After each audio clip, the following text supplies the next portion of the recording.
Welcome to the Oklahoma Memo podcast. My name is Ryan Welton, the founder and curator of Oklahoma Memo, the newsletter, and yes, the podcast. It's a media empire, Clay. We are we are here for our second edition of a conversation with Clay Horning, Oklahoma columnist. You can find him at oklahomacolumnist.com. What is going on in your world? Oh, nothing much.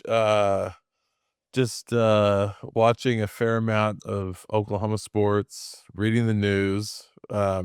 Big news this morning, though it may not be one of our topics. Right. The Supreme Court decision. Yeah. So anyway, keeping it busy. Yeah, good stuff. It's the Friday news dump starting early in the day, not just after 3:00. But I thought we got several topics lined up. This podcast, this conversation's largely about sports at the intersection of politics and media, and this is heavy sports day. I mean, the tariff news just came upon us. What's your initial reaction though to that SCOTUS ruling? That the president is ultimately not above the law, though I am still stunned. I'm never stunned that Alito and Thomas vote with the president's interests, but but, uh, b- but I think the law is so freaking clear that, I mean, when it says Congress has the power to tariff and not the president, it seems pretty clear. We were earlier talking about birthright citizenship, seems as clear. And so I'm sort of stunned. It's a 6-3 decision. Then again, I sort of, to the point of declaring the Constitution unconstitutional, I'm never surprised when it's Alito and Thomas on his side. Yeah. Well, that's a good segue into our first sports topic, which is Anthony Kim. Talk about a little segue there. Were you surprised? You say you're never surprised with the Supreme Court. Were you surprised at Anthony Kim's recent LIV win? Yes, stunned. And I mean, and the listening world should be too. And if they don't even know who Anthony Kim is, just to appreciate an amazing story, they ought to. They ought to get to know him. So I'll give you a little background. He played 3 years of golf at the University of Oklahoma. He was far and away the best golfer in program history by the time he left. He played 3 years. In that time, he posted the first, second, and fourth best stroke averages in the program's history. He won the most tournaments as an individual in the program's history. He was a 3-time All-American. It was actually at a sort of a downtime of OU golf, so he was the best player on mediocre teams.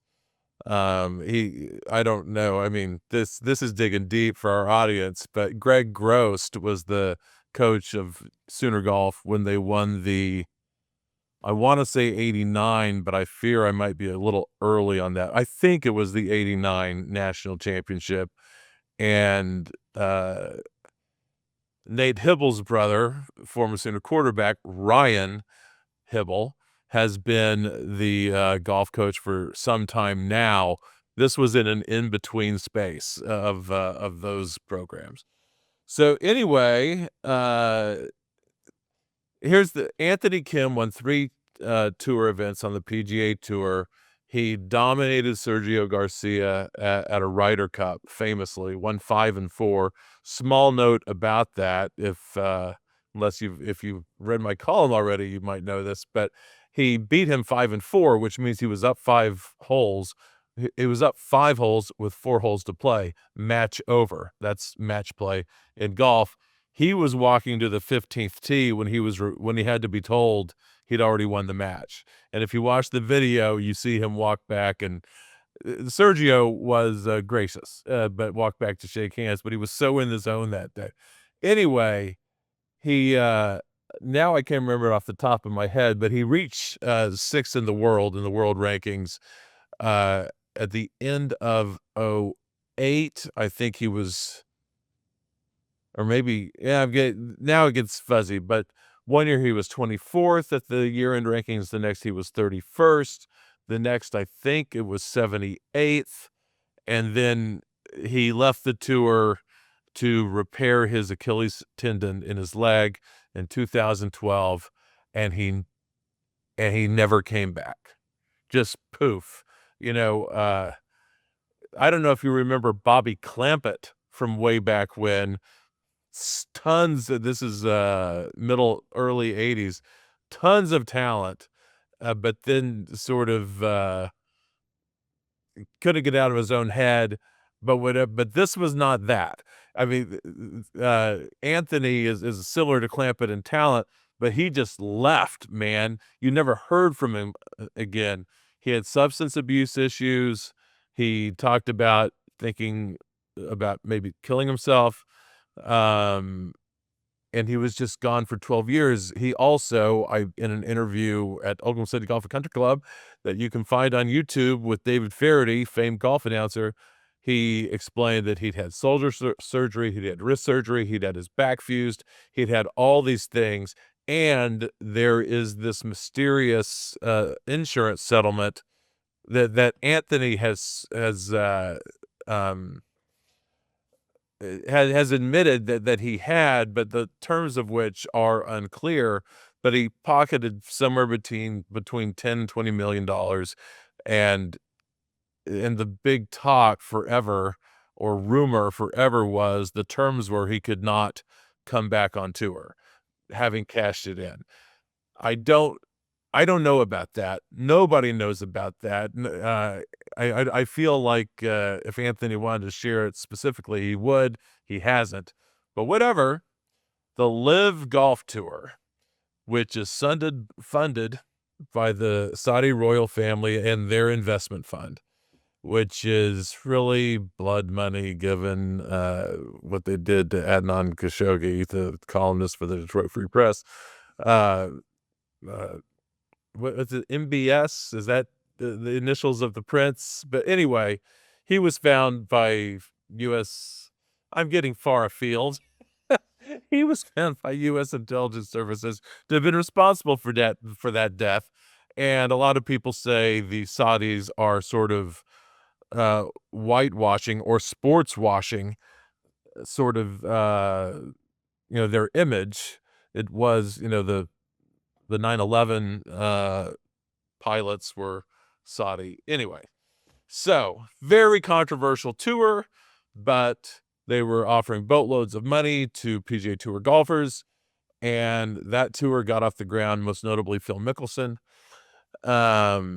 So anyway, it's been going on for some time. It's it's 25%, I think, of what the PGA Tour is in terms of prestige. But whatever, they gave Anthony Kim a chance to come back in 2024, having not seen the light of day, and admittedly from him, hardly picking up a club for 12 years. He said he got down to actual practicing for the first time in those 12 years in the 2 to 3 months before he played his first Live Tour event. By the way, he finished dead last in that event, 16 over par. So his scores didn't come in 2025, though he had a few good rounds. His tourney scores were not where they needed to be. He had to re-qualify to get on the tour that throws the boatloads of money to everybody just for appearing. He did that in January, and in the final group, people have heard of these golfers. In the final group last Sunday, less than a week ago, it was John Rahm, 2-time major winner, Bryson DeChambeau, 2-time major winner. They were 5 strokes ahead to start the day, and he beat I think he beat Rahm by 2, I think, and DeChambeau and 2 others by 3. Shot 63, 9 birdies. He just torched the course in Adelaide, right outside Adelaide, Australia, which I didn't know this, but it is apparently like the marquee event on Live, or at least the most well attended. It's like the Phoenix Open on the PGA Tour or something like that. So anyway, crazy, amazing story. And in my column about it, which you can read at oklahomacolumnist.com, I wondered if it was perhaps the best comeback in golf history The one that might stand in its way is Ben Hogan was almost killed in a 1949 car crash accident, and 16 months later, he won the 1950 U.S. Open. Wow. Anyway, there you go. There's the Anthony Kim story. Amazing. I mean, you describing it and me reading up on it, I thought, man, there's going to be a movie about this someday, about him. But I remember Jack Nicklaus in the 80s. It wasn't a comeback. He just won at an older age. Anthony Kim's over 40 now. He's 40. He is exactly 40. I mean, and you can see the hard living in his face, literally. I may have gotten it mixed up originally when I wrote my column, but one side of his nose is holding up the other side of his nose. Right. It is not symmetrical. If you look at him in 2010 when he was winning on the PGA Tour, symmetrical. And I feel certain drugs were involved. Not being good to yourself was involved. I described in my columns too much of too much. Right. And so it's you can see the sort of the years in his face and body. He also is very much tatted up in a way that he was not when he played on the PGA Tour. He's, not to pass value judgments on tattoos, but he lived a life that he's now escaping. When he won, his wife of a few years and daughter were there on the green with him. The daughter actually rushed him, and the wife followed a little bit behind. She's daughter Bella, 3 years old. Very wonderful and beautiful scene. And you wonder where he can go. You hope he can handle success the second time around. But it's a great story. It happens to be a local story. He makes his home in Oklahoma City, which is always interesting how, because he's from Los Angeles. I just find it interesting how athletes and just others often settle near their college town or in their college town, even though they only lived there a short portion of their lives. That's interesting to me sociologically. But so it's a great story. And now, first time my whole life, I now have to follow him on Live because I'm interested. Yeah, I wish that tour I wish for all of his success, while I hope that tour just runs into the ground. Yeah. So on TikTok, I don't follow golf. Any golf that we're going to learn about here on this podcast is 100% going to come from you. But on TikTok, fans are really excited for Kim. Well, you wonder what might have happened if Wilt Chamberlain could have come out of retirement for us, because though we picked up perhaps the NBA in the middle 70s, Wilt may have been there 3 or 4 years ago, but we never saw him play. So it would have been like this coming from nowhere. Oh my gosh, whatever. So it cuts through, and it's cutting through in like this really this reassuring way that a story like this, even in this America that we're living in, grabs people. And Anthony said something during the post match press conference, which, if you know where to go, you can find the transcripts of press conferences like that.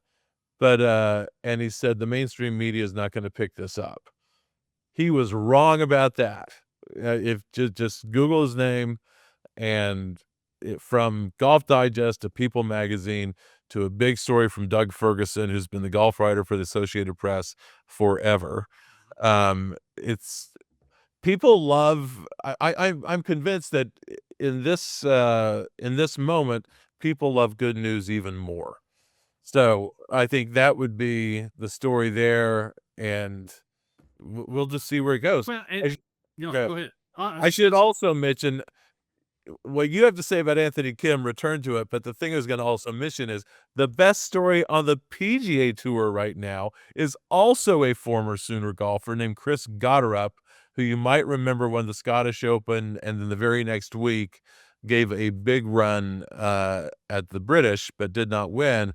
And his win at the Scottish, it was like, who's this guy? What? Chris Goddard? Never heard of him.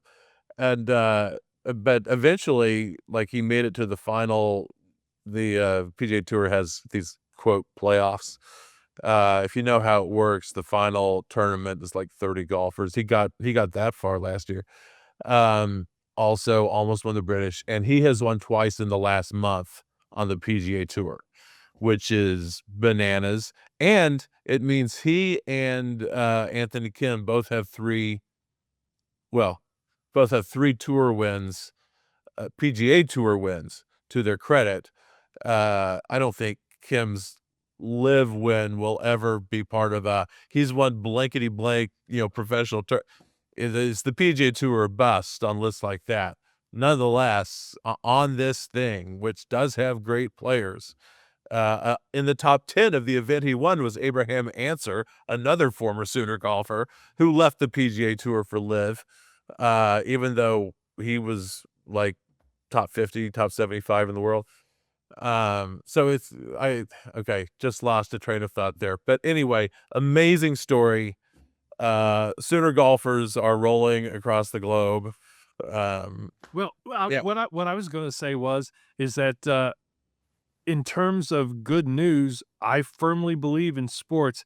Jerry Seinfeld was right. We're just rooting for the uniforms. Really, what gets us excited is when we get to root for people. I think about the Oklahoma Sooner football team. Sure, you have the OU helmet on your head, the Sooner uniform. I'm rooting for the team. But my favorite player on the Sooners last year is Isaiah Satania. I root for him. Interesting. Yeah, well, I think he's the most talented. I try not to root, but find myself. Yeah, I was going to root. Let me give my 15 seconds on my OU fandom, or 30. I grew up my father was humongous OU fan. He had season tickets for football from the early 70s. He had season tickets for men's basketball and women's basketball. He lived and died by it. He was there the day Notre Dame interrupted the 49-game winning streak, because he used to go in and put the flags that you used to still be able to see before they built their latest expansion at when you had just one deck on one side of the field. They used to have, like, at that time, maybe the big 7, flags representing those schools. But he did that. He had a job inside the stadium on game days. So he was huge, and I picked all that up. And I did not go to school at OU, but I did not go to school at another Division I university either. So my OU fandom remained intact until I went to work at the Norman Transcript, and I had to write about them. And then, to the extent that I was still a fan, it came out in frustration when they disappointed me, which is why I've never been afraid to write negative. So anyway, I guess so.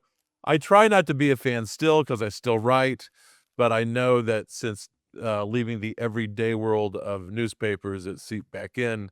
But well, I'll tell you, I know that I kind of root for OU football. It's a very old school sports writer way of things. Like, that's right. If you listen to Jeff Pearlman, no rooting in the press box, and I would say, yeah, no rooting in the press box.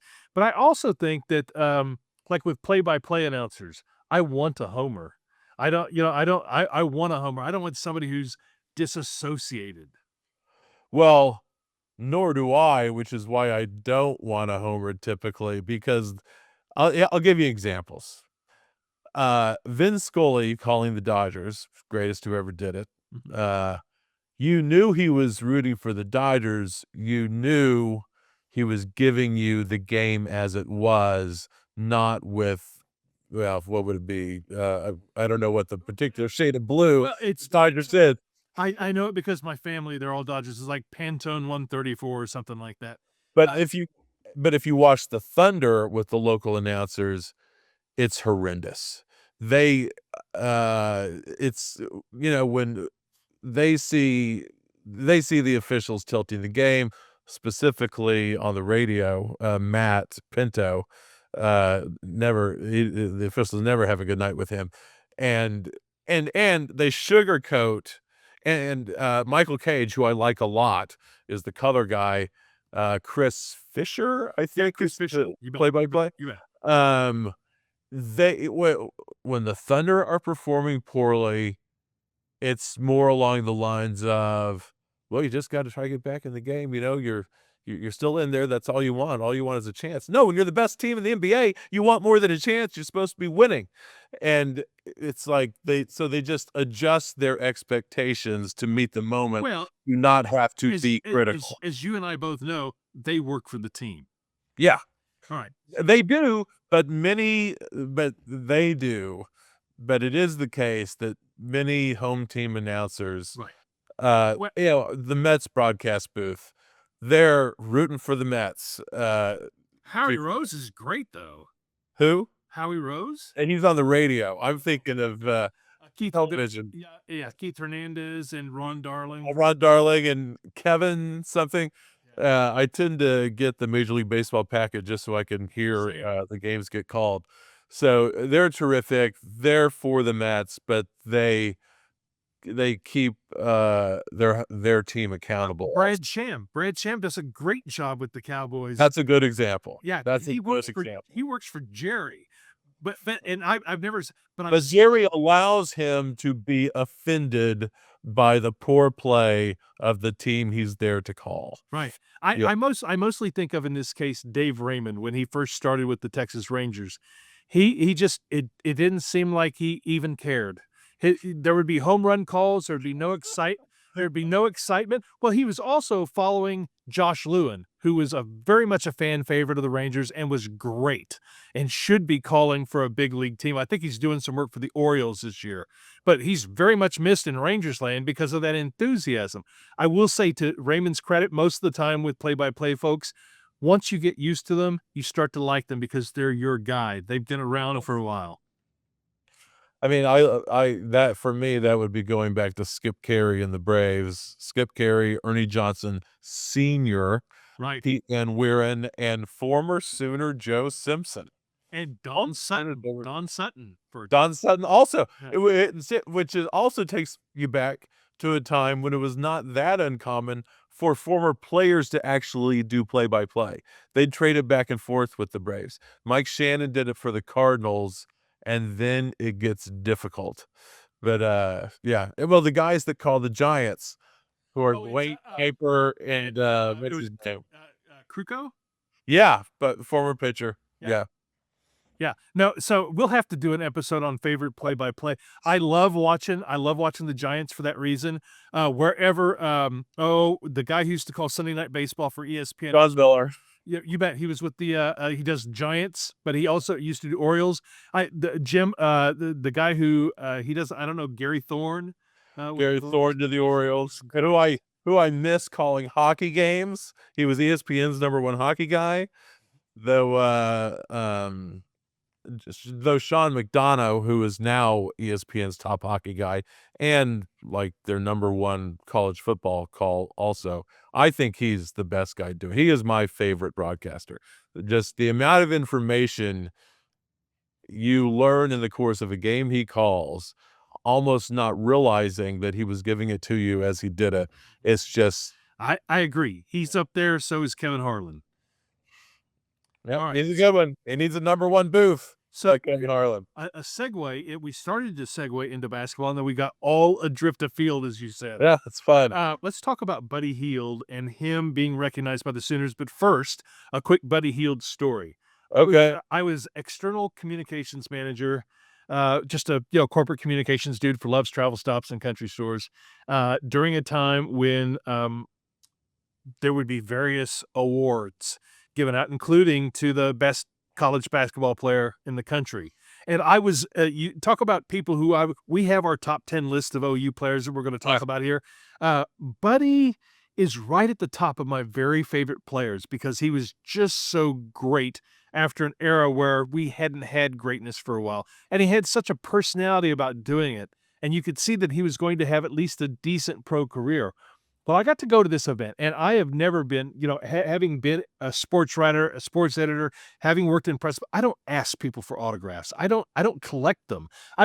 Clay, my autographs are Casey Kasem, Kurt Warner, because I was a big fan of Kurt Warner, and I had a friend who had a brother who worked in the Rams office, and then a random one of Trae Young that I got from my sister-in-law.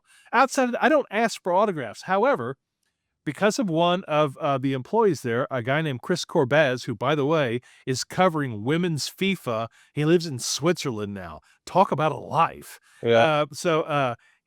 He knew that I loved Buddy, and so he walked up to Buddy and said, "That guy wants a picture with you." And I was mortified for a second, but Buddy came up to me and goes, "Hey, Captain, come here." And I got a picture, just a random picture of me in a suit. Oh, not a suit, but a jacket and a tie with Buddy Hield and three-point legend Ben Simmons.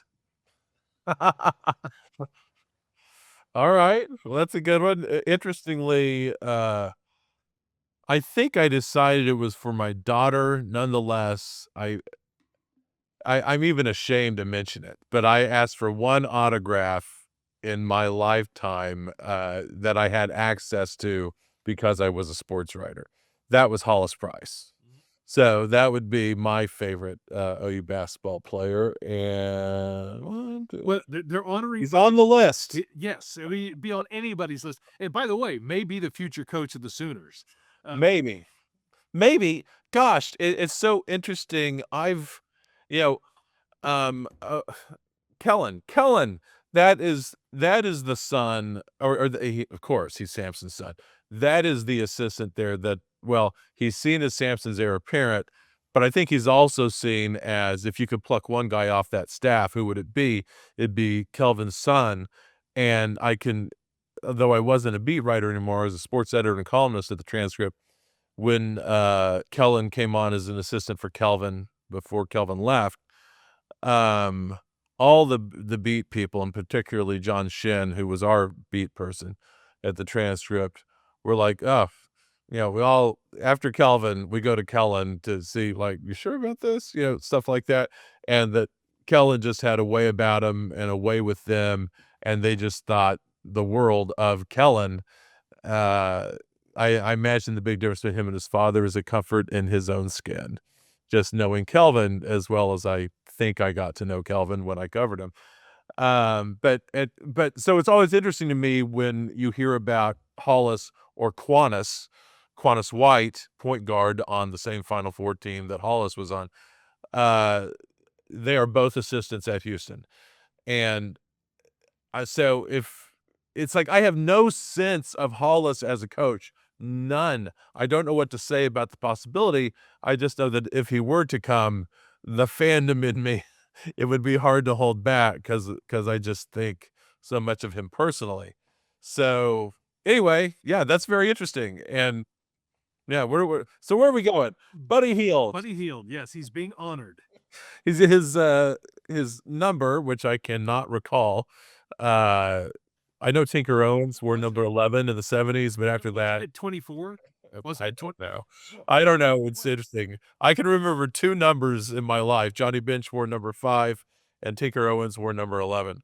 And Roger Staubach wore number 12, and so did half the quarterbacks in the NFL. Those are the numbers. Yeah, it was 24. It was 24. Okay. Yeah. So he's having his number retired Saturday night. I hope they get a crowd for it, but they're playing at 7:30 against Texas A&M. I was looking at my notes over here at Texas A&M, and his number is being raised. And we could spend time talking about Buddy. He had one of the most memorable games. He probably had the most memorable single game as a Sooner at Kansas. It went to triple overtime. OU lost that game, but Buddy was clearly the star. And it sort of announced his candidacy for the Wooden Award, which I believe he won. I think it was National Player of the Year. And OU eventually under Lon Kruger with Buddy and Isaiah Cousins, who'd been there the whole time. It was 3 of them came in together, and the third transferred after his junior year. His name escapes me now. But it was Cousins and Buddy leading them to the Final Four. Ryan Spangler was the center, you might recall. So he was the best player in the country, I think, that year. Also the best player on OU's last Final Four team. and he was amazing to watch. I'll give you a Buddy story that's not as much fun as yours, but at the time, my beat, while I was sports editor, was also my beat to cover the Oklahoma women, and I'm gonna say certainly his senior year, and maybe it was his junior and senior year, a majority of the time, night games in Lloyd Noble Center for the women, after going back to the interview room and coming back to write, I would often write courtside where, not exactly courtside, but close, where they had us in those days. I would come back out to the main arena to do my writing rather than in the media room. And Buddy, and often a girlfriend, and I'm gonna say his girlfriend, I'm gonna say it was only one woman who I saw do this, um, was out there shooting. After the game, his girlfriend rebounding for him. And, perhaps they're still together, no idea, I wouldn't recognize her if I saw her. But it was just, you saw, well, he's putting in the work. It's no coincidence. And, one thing, even though I had a tortured relationship with Samson when I covered him, one thing he always said that I've always remembered, and it's applicable in all things, you achieve what you emphasize. And Buddy was out there emphasizing. Yeah. He became a very good shooter, very dependable scorer in ways he hadn't been previously. And, so that's my Buddy Hield story. So, but another thing about that, I mean, that was a team that built from the ground up. Buddy and Isaiah were there from the start. Spangler might have been a year behind them, but they'd played together for multiple seasons. And it is the kind of basketball team that you will almost never see anymore. On the men's side specifically. I do happen to think that if it remains the Wild West in college sports for the next 25 years, at some point, programs that are actually able to keep players will be the ones that rise above. But for the most part, we haven't seen programs that are able to do that. And so now, then you could root for a player because you saw them around. We grew up in a day when the most famous college basketball players were as famous or more famous than the most famous NBA basketball players because we would watch them for 3 to 4 years, and they were on the cover of Sports Illustrated, and they were in the newspaper right next to the pros, and that's just and ESPN had not decided the only 3 sports in the world were the NBA, the NFL, and college football.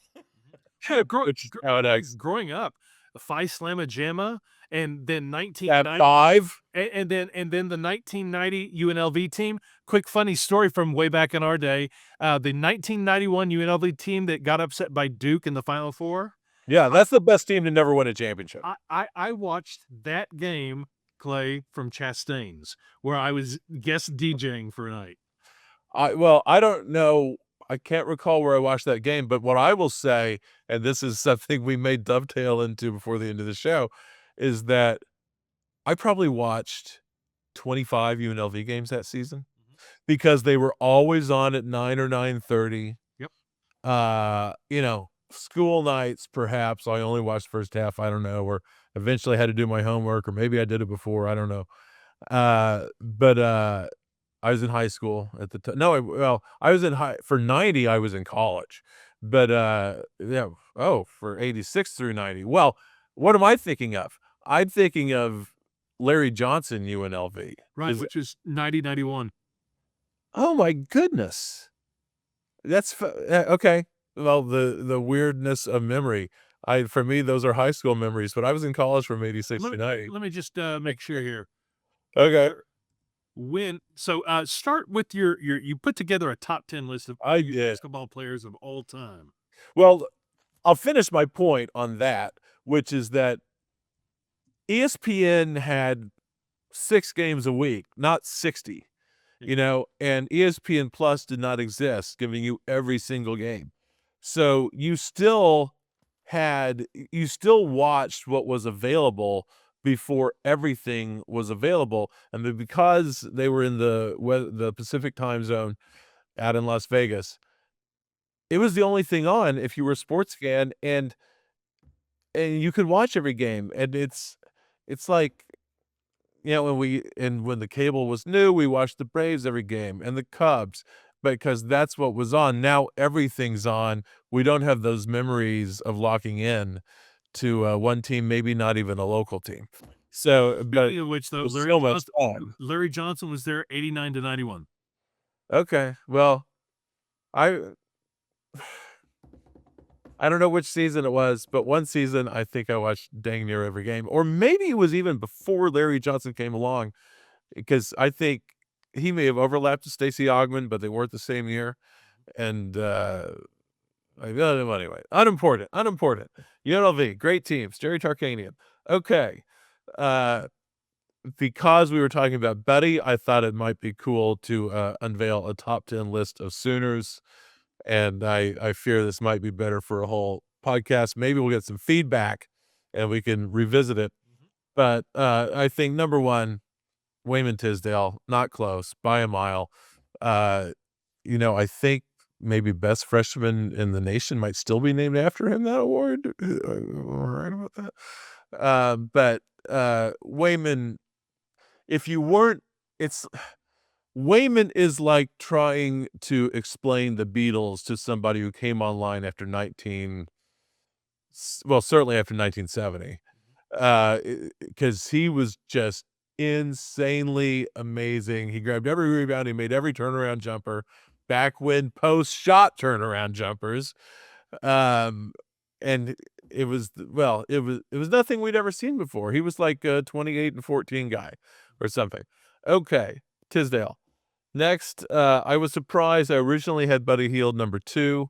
I moved Alvin Adams in front of him when I revisited Adams' stats. He was like a 23 and 13 guy for 3 straight seasons. He was magnanimously good. And while I am always careful to not let somebody's NBA success color my judgment on them as a collegian, sort of confirming how good he was at OU.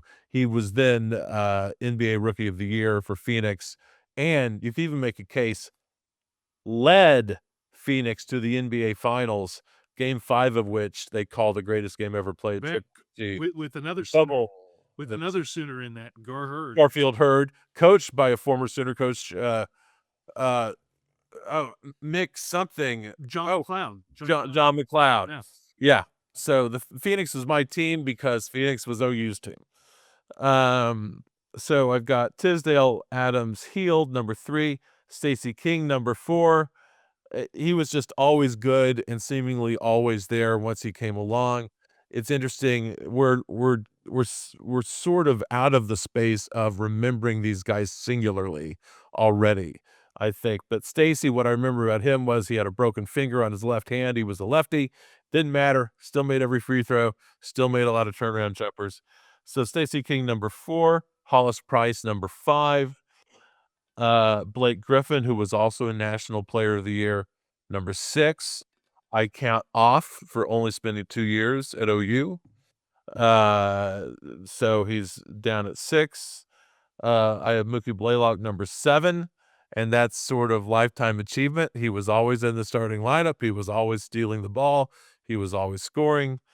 And then 8, 9, 10, I could have just made it a tie for 8th, but it actually gets hard after that. Yeah. And so I go with Ryan Miner, number 8. He actually averaged 16 points a game on a Tubbs team that did not go to the NCAA tournament, and then was Big 8 Player of the Year during Kelvin Sampson's first season the next year, and then had a very good senior year also, though not quite as good as that junior year when he won Big 12 Player of the Year. And then I go with John McCullough, who was the best player of a group of 4 that were sort of the stalwarts that brought OU back to the NCAA tournament under disgraced coach Dave Bliss, who is not the Dave Bliss who is the Oklahoma City Thunder assistant. But anyway, McCullough's final game in that group of 4, which was McCullough, Kerry Carabine, Al Beal and Aaron Curry. It's interesting. Al Beal is a friend of mine now, which is very cool. But their last game was a loss in the Sweet 16 back when it was a 48 team To tournament. Indiana State. Indiana State. Yep. And Cincinnati, where every chair was a different color. The things you remember. So that's McCullough number 9, and then number 10, Eduardo Najera. Tough as nails, but I wish he was a better three-point shooter. Those teams would have gone more Well, places. talk about a famous moment in OU basketball history. The Mateen Cleaves, you go with that? and then Eduardo pulls his Willis Reed impersonation. Oh, it's so interesting. So Mateen Cleaves, Michigan State. OU, by the way, that season, remember Sampson had already lost at least 4 straight first round games in the NCAA tournament. And really technically should have lost the first round game against Arizona. Well, technically they shouldn't have been in the tournament because they were an at-large 13 seed. Oh yeah. They don't make at-large 13 seeds anymore. But do you remember the end of that game? There was some question as to whether or not Ryan Humphrey's tipping was actually a goaltend. Oh, you know what? As you say it, I was so grateful that won. I was happier about that team and that win than maybe any of Kelvin's other wins. Yeah, I don't recall who they beat in the first round. Arizona. They beat Arizona 1. Then who did they beat to get to the Sweet 16? Charlotte. Charlotte. UNC Charlotte. 85-72. Wow, look at you. I remember you. That's like just the two of us. I remember the year Marquette, which is a very early memory for me in sports. 1977. Al McGuire. It was 77? Yeah. It wasn't like 74? Okay. Well, then I actually think they made the Final Four in 74. Well, it was the year they won it. 70. And I want Oklahoma City may have hosted a regional that year, or maybe it just hosted a Sweet 16 round, and I thought of it. Anyway, it was in Oklahoma City. Marquette beat UNC Charlotte in a thriller and then went on to win the NCAA. Anyway, okay. So, that Sooner team, 13 seed, after losing, I'm going to say 4 straight, not 5, first-round games, gets in as the very last team in the tournament, and then goes on to the Sweet 16. And in that Sweet 16 game, Najera and Mateen Cleaves, who was a player similar to Najera, never really had much of an NBA career, and but was a college star when there were still college stars. They bumped heads. Cleaves shaken up, but gets up, continues to play. I think might have spent a moment on the bench. Najera goes in the locker room with a concussion, comes back before. Back at a time when you could do that. Right. And then Billy Packer was like, what a tough kid. He was knocked out. And it was funny. Billy, I was like, should he be out there? He just, I saw the should he be out there? And Billy Packer's just celebrating it that he's out there. So anyway, very memorable, very tough player. Had I think a better and longer NBA career than we realize. Right. Did. Charlotte and Dallas. So I was going to say, so that was also when Kelvin's stamp on the team really took hold. You remember in like 2000 through 2002 when they were so good, they were winning games in the Big 12 tournament 43-41. I mean, it was brutal to watch, but also kind of glorious. It's like watching a Big Ten game in the 70s. Those games were why Kelvin and I did not get along. It's not for me to coach the team, but I just so clearly hated that brand of basketball, and it bled through in the questions I asked. Yeah. And just real quick, since we have the list here, I wanted to add a couple of things, and I wanted to come back to something you mentioned earlier. We talk about people rooting for people. I love Qantas. I love the oats on the side of Hall & Oates, the Andrew Ridgely and George Michael. I always kind of pull for the other, but Qantas, those are great ones. He was so awesome in that 2002 team. But also Aaron McGee, we talked about him before we came on, and how crucial he was. Is he on your top 10? That Well, Aaron McGee? I don't know that I would put him in the top 10, but I would also have trouble with my 8 through 10. I agree with you on your first 7 for sure. But Aaron McGee, I want to make a comparison here to Nate Hibble. And Nate Hibble in the second half of 2002, when the Sooners beat Washington State in the Rose Bowl, Yeah. if that Nate Hibble from the last 3 or 4 games started the whole year, Sooners are national champions. He was that good. People get online sometimes and dog him as being not. I'm like, give me the last 4 or 5 games of Nate Hibble. He was wonderful. Yep. He was good. But for Aaron McGee, he was on fire the second half of that season for the 2002 team that made it to the Final Four. But I agree with your list. I think it's noteworthy that neither one of us had Trae Young. I think it just falls under the he was here 1 year. He was here only 1 year, and he did not make the team better. And I will just point out that nor did he make his high school team better. That Lindy Waters was on that high school team, NBA player, the best player on that team. And I'm not kidding, because on a high school team, the guy with the greatest value, this is when Trae was a junior before they all left, was a guy named Marcus Dickinson, who played at Boise State. They had a couple other D1 players on that team. So it was a D1 team. And, Trae took up all the oxygen. His usage was higher than James Harden at his greatest on that high school team. Yeah. And he just sort of, as I said to you earlier, we talked about how he might have been apart from his team personally. His game took him apart from his team. And so anyway, it's just, he is the same player in the NBA as he was in high school, which is to say he's a highlight reel. He's amazing to watch. He's exciting. He is so skilled, but his only gear is sort of, I'm Trae Young, look at what I can do. Not, you never see a look on his face where he's, where he's not going to let this team lose. Right. And if he can get that team to win by doing the Trae Young stuff, he'll do it. But it's his only comfort zone, and he never leaves it. And it's just it's a what could have been. And you know what? His father was a good basketball player. His father was a good college player at Texas Tech.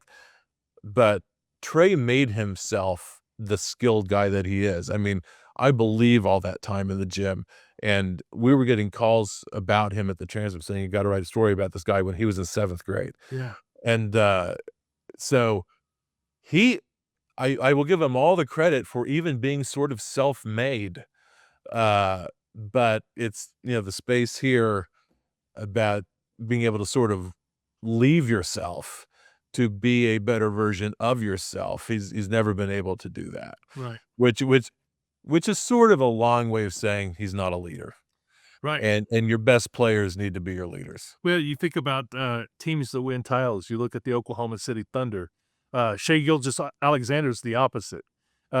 Shai does what he needs to do. Russell Westbrook is the counter to Trae. Russell sometimes would say, Well, we might disagree on this. well, but I love Russell for this. Russell sometimes would say, it's not working with y'all. I'm going to do it myself. Yeah, well, yes, but I wrote this story that helped me to win Sports Writer of the Year in our chain, CNHI. And anyway, when I was at the transcript, and it was the lead of which was, you can find a stat for everything in the NBA. You can find a stat for assists, and you can find a stat for potential assists, and you can just find everything. But nobody keeps the stat on Russell Westbrook's shooting percentage when he gets a rebound, down 3, brings it up the court, and before he crosses half court, both teams, both benches, and every fan in the, you said it, arena knows he's going to shoot the shot. And I'm here to say he shot about 18% in those times. But there was no stat for that, but we all knew it was coming. So I always used to say about Russell that you never got, there was all there, what he could give you, he always took some of it away with boneheaded decisions and boneheaded shots and having to play the hero himself. And that came along especially, after it was clear that he lost a little bit of a step. But there was a time that it did work, and maybe it got to his head, and he was Well, just doing it all the time. but it was also that time though was also a time that Durant had moved on, and it was Russell was away. R's sounded like W's when you say Russell Westbrook, and so it was his first triple double season. He was MVP. He was the only all-star on that team, and the only sort of top level player. And I don't know what seed they were, 3, 4, or 5, something like that, but they were not what they'd been. And I can't remember if they won a playoff series, but he was worth the price of admission. And if he didn't have that game, if that wasn't his game prior to that season, it was his game after that Right, season. right. Yeah. Right. And I think it's, yeah, totally fair. All right. We've hit a whole bunch of topics. Let's just do one more and just get your thoughts on OSSAA. The big news is that there are a bunch of high schools, some that are not a surprise. Your U.S. Grants, your Capitol Hill. I think Northwest Classen was on that list, were they? Yeah. But then also Enid and Guyman wanting to go independent. Why would they? And is that the right move? Well, you know what? I tried to look it up on Enid. Interestingly, the Enid News and Eagle has not covered this. It's not. I have some sympathy for that because you're a small department and you're trying to cover the area, and it's just games, games, games. But so I don't know how big it. I know Enid was being dominated. But I don't know if it's a roster issue or if it's an athlete issue or if it's a kids just don't want to play football issue. In 2006, Enid played for a state title. That was their Austin Box senior year season. He was Austin Box, he was yeah, he was quarterback and line, and I presume he played both ways. He was a linebacker at Oklahoma. Died a young man, a victim of pain medication. Cautionary tale, but he was a great player at OU and a great player in high school. So I don't know what's going on there with Enid. I think I don't know if they have 25 players out or if they're just not competitive, even though they have 80 players. Well, I think they blamed, or at least what I read is that they were blaming just essentially low enrollment. They don't have as many students. Oh, no, yeah, yes and no. I mean, I'm sure they said it. But if yeah, that may be, but like Norman High right now is, I think, the 15th largest high school in the state, which means if others move in front of them, they will drop into 6A too. Let's go back a little bit. Don't mean to lose us in a tangent, but I did not care for 15 to 20 years ago when they broke 6A into two pieces. It's true that a team like Enid or a team like one of the Lawtons maybe, even though they might sport a good team, we're not gonna be competitive against Broken Arrow or Union or Jinx when all of those high schools had enrollments of twice or more, and Broken Arrow conceivably 3 or 4 times as many. And so, but if Enid is, and so what I'm saying is if Enid was still a 6A1 school, and they were, I mean, yeah, you're still one of the top 16. You're still 1,500 to 2,000 students. And yes, that's a lot less than the 6,000 or more that are at Broken Arrow. Not that that's done so much for Broken Arrow. If you're still among the top 16, you have reason to be competitive. I mean, this may be a delicate thing to point out, but Enid is not a spectacularly diverse town. So you may just not have the horses. But I don't know. It's interesting. But I mean, I'd wonder if they could petition down to 6A2.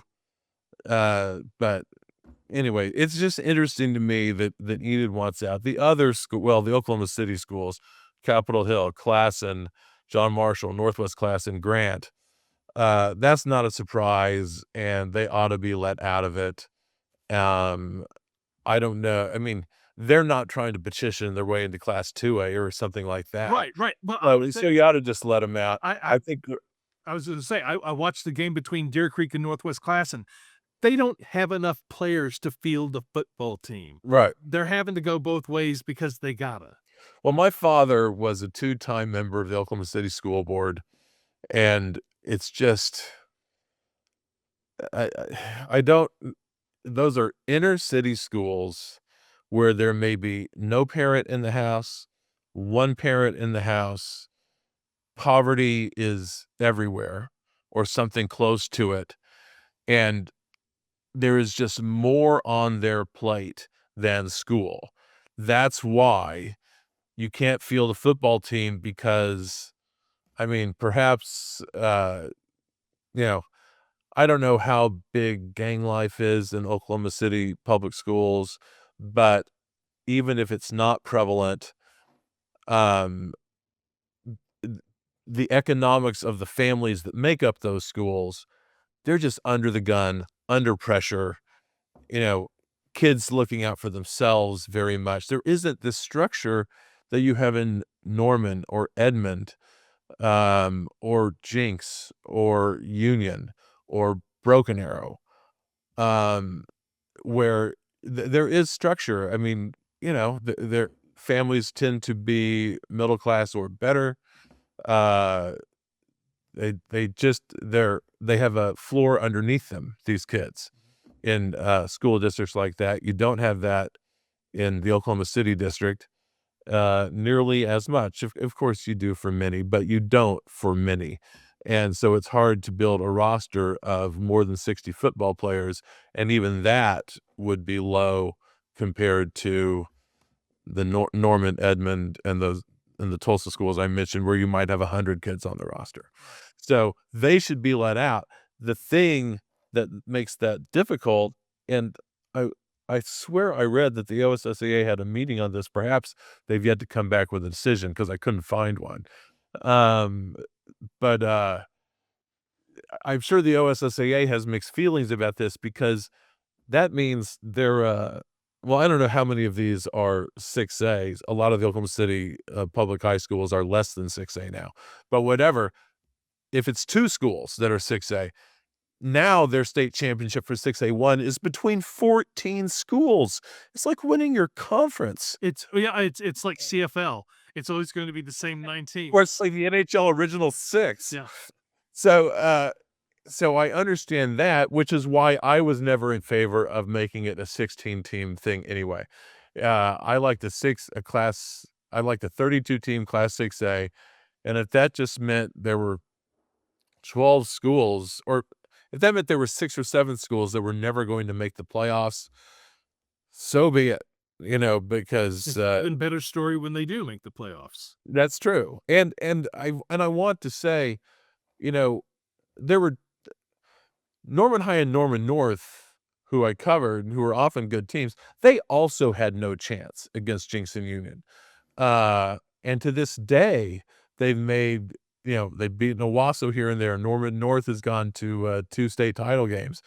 But they still, and I think they might have a victory over Jinx in the regular season, or maybe that's NHS, but they've still gotten clobbered when they've gotten to the state. So it's just, it seemed like participation trophy time when they went to, let's split 6A and 2. Right. And now you have a case where these schools should be let out of it.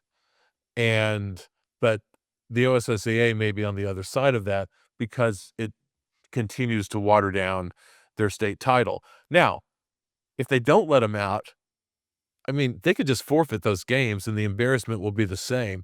My point is, you can't make a 25-man roster Northwest class and go play, a Jinx or a Union. Right. So so they need to let him out. I don't know if they will. If they don't, I think drastic measures could be taken.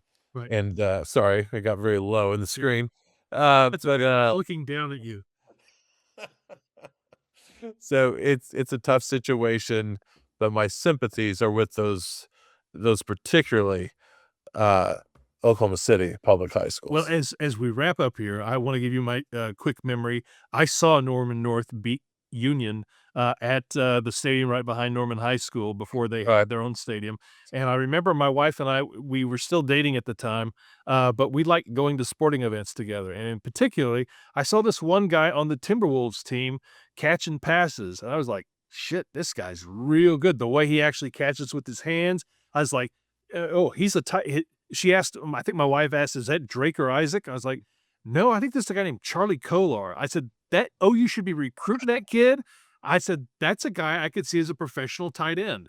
And guess what? He's a Baltimore Raven. Oh, well, okay. On that amazing Norman North team that did not win a state title, lost in the final, Trey Young, a junior point guard. You had Lindy Waters, Marcus Dickinson, who I mentioned played at Boise State. There's two names I'm not recalling. One went to Sam Houston State, one went to Stetson. You also had Drake Stoops on that team. You also had Charlie Kolar on that team. Yeah. And it's just made I don't know if this is funny to anybody else, but I ran into Charlie after he'd been in the NFL, I think, a year or so. And he knows me from high school. And I said, I wasn't really keeping up with you. I didn't realize you were on the team, but I saw a guy walking back to the huddle. I said, that's Charlie Kolar. Because in between plays, he could not be hurried. And so it was like, holy cow. And he knew that about himself. He was self-aware like that. Oh, I don't know. I may have been self-aware for him. Yeah. Well, this is just another example of we root for people. I was like, he's a pro now, and every time he scores it, he'll score 2 or 3 TDs a year. I was like, I'll text my wife, Charlie scored a touchdown. That's well, he was a senior year consensus All-American at Iowa, which Iowa State. Oh, Iowa State. Yeah. Also interesting, George Kittle went to Norman High. Yeah. He was a receiver, pretty good basketball player too, at Norman High, and then becomes a tight end at Iowa, unwanted.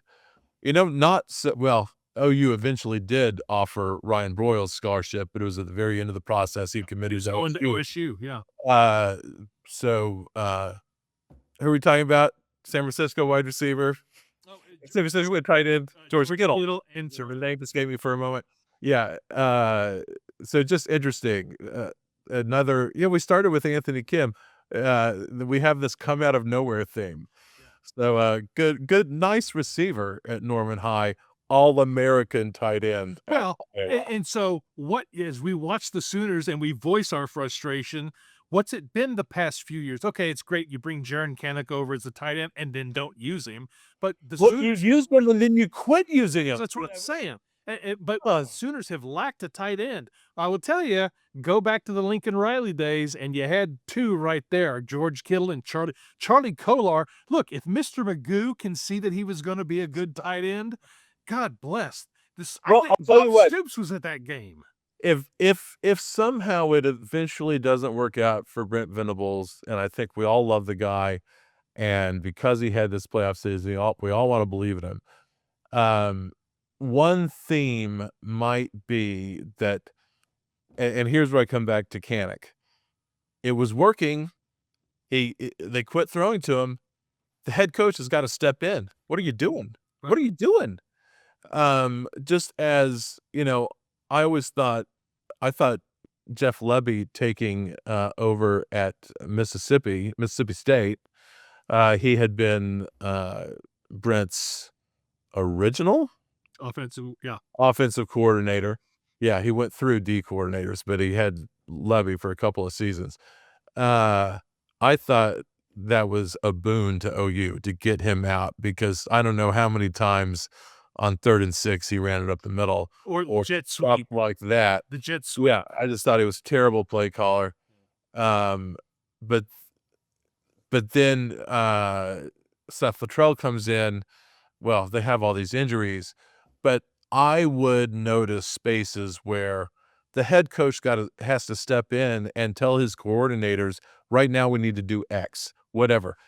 And a head coach's job, I think, more than anything, when he's a coordinator too, it's asking a lot, but I think, is to add value everywhere. Like, I promise you, there were moments during Bob Stoops' tenure that it was him seeing the forest, getting outside the trees, going to a coordinator and saying, hey, da da da da da, having judgment. That coordinator, trapped in every play, was incapable of exercising in that moment, and Stoops made it good again.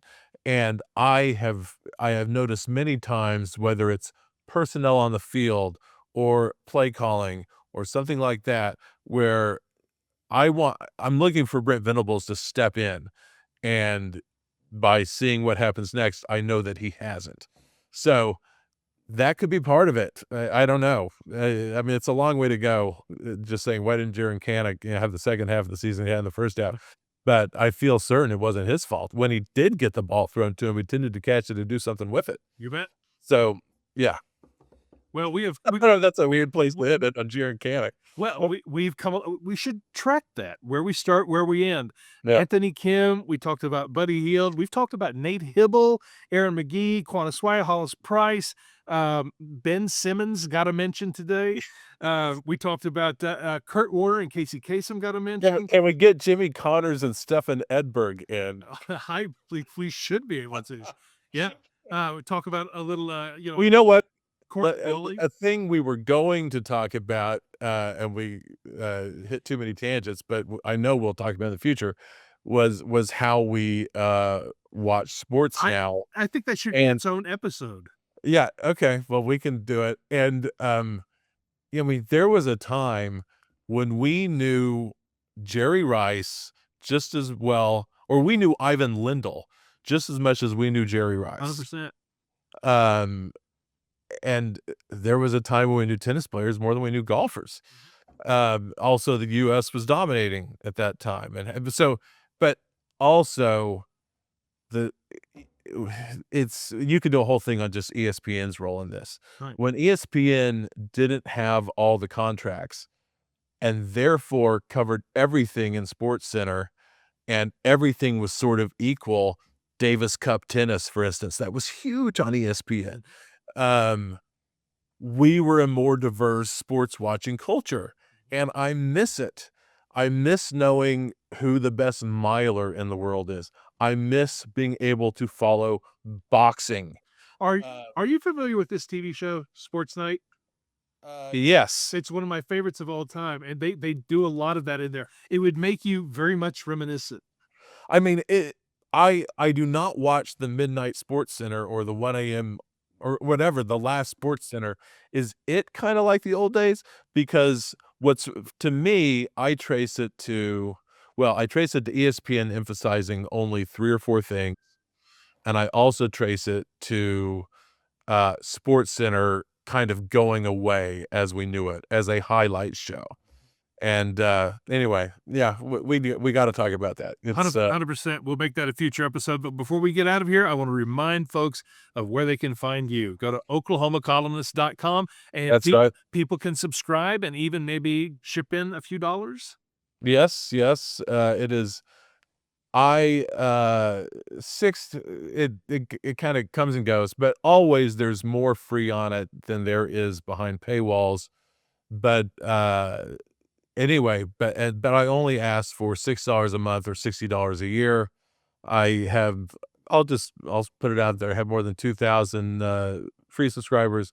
I have 100 plus paid, and so I like it'd be nice to have 150 paid. Right. Yeah, but I've got a big story. One person at a time. I've got a big story on Anthony Kim. Went up a day or two ago.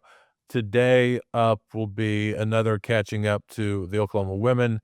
who won at Georgia last night with another one of their "they're driving me crazy out of my mind. Oh, but they pull it out anyway" type games, which is just their specialty. So yeah, OklahomaColumnist.com. Also write about Oklahoma politics from a middle left perspective, and which is interestingly just about all of that stuff's free, but it's also where I've pulled most of my paid subscribers because they just appreciate it. Maybe you will too. So anyway, that's my story. Look forward to the next pod. And by the way, for folks, if you got to the end of this after an hour 10, you need to just go to Oklahoma Columnist. Yeah, if you just go to Oklahoma Columnist and subscribe, it's clear that you would like this. But I will tell you, this is the way Clay and I used to talk 30 years ago. We would just chat like this. It wouldn't even be recorded. And it would also be about music. When I was trying to get you to play New Order or REM's Superman at Opus. You bet. Which often would happen, and then people would dance. You'd be like, see, they're dancing. You put Blue Monday on, we're good. That's right. All right. Until next week, for me and Oklahoma Memo, it's Clay, Oklahoma Columnist. We will talk at you later. All right.